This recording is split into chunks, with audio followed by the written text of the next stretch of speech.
Okay, we are now going to do the yoke on the man's shirt. And the first thing that we're going to do is we have both yokes here that we need.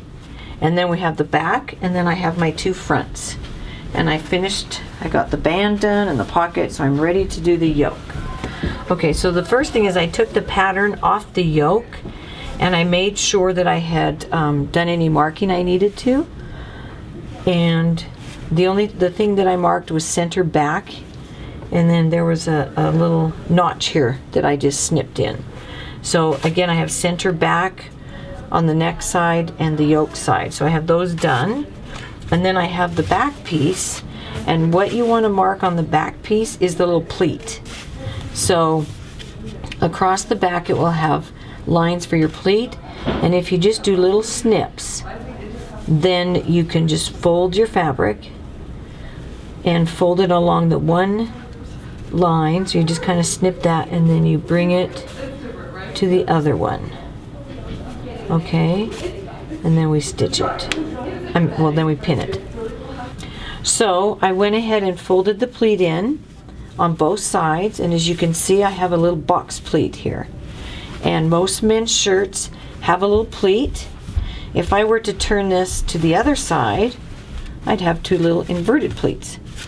But I like the box pleat on the front, and so both of these sides I line up those two pleat lines that were on the pattern that I just did little snips on. And then as you can see here, I've got my pins on this side to tell me that this is the right side of the fabric. Because this fabric, it's really hard to tell right from wrong side. They both look the same, so I just kind of designated this one as the right side. Okay, so I'm ready now to put the yoke on. If you wanted to, if those aren't staying in place, you could always baste across those pleats, but I've got them pinned pretty good, so I feel good about that. Okay, so the next thing I'm going to do is I'm going to take my yoke, and I've got both yokes here, and so one of them is going to be the yoke that you see on the outside of the garment, and one of them is going to be the yoke facing. All right, so I'm going to take this one here, and I've got this one on the right side, so now I'm going to put right sides together and line those up. Okay, and I'm just going to stick a few pins in here, lining up my notches good. And if it doesn't line up good, then you can adjust your pleats. Like maybe your pleats need to be a little bit longer, a little deeper, a little less deep. So whatever you need to do to get this to line up good. Okay, so I'm going to go ahead and put a pin right here, center back. And on the back piece, I've got a crease right there, so I can tell that. And then on the front, I did put a little snip right there. Okay, and this seems to be lining up pretty good. Okay, so there's my one yoke, and if I stitch across here, pull that up, then that is what it's going to look like. Now I want to do the other side of the yoke so that all my seams are enclosed.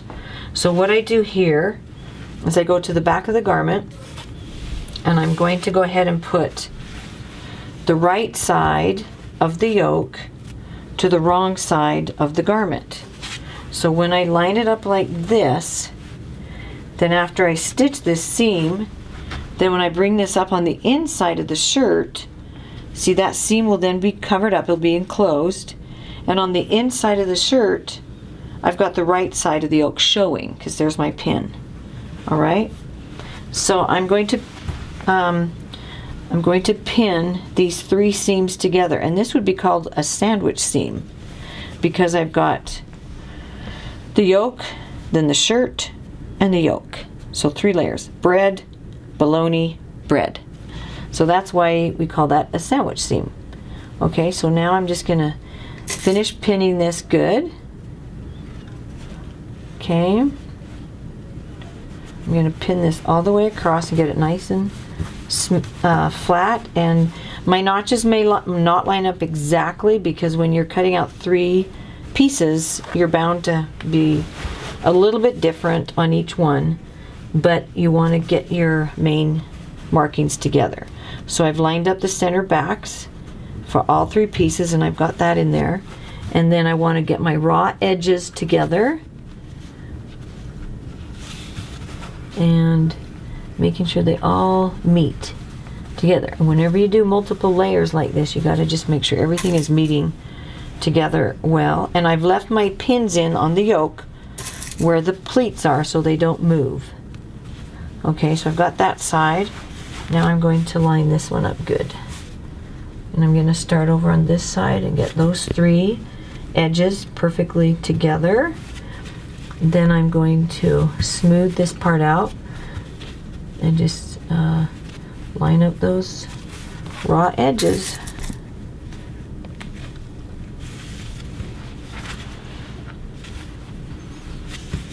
There, okay. Okay, so now I'm going to go ahead and stitch this seam at 5/8. I'm stitching across the back yoke seam at 5/8. So I just started stitching this, and of course you've got your 5/8 marking, and I like needle down.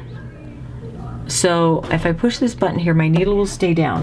That means every time I stop sewing, instead of the needle coming up, it stays down. So it holds my, when I want to stop and rearrange my hands or the fabric, then the needle will stay down so that it doesn't move while I'm sewing. And I can feel I'm going over top of those pleats, and they're staying nice and flat because I've got them pinned well.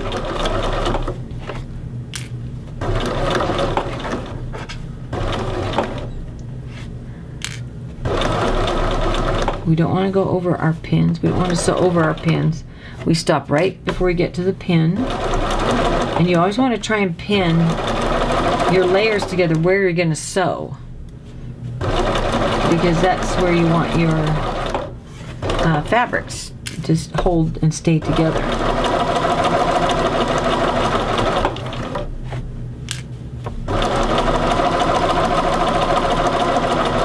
And we'll back stitch along this seam.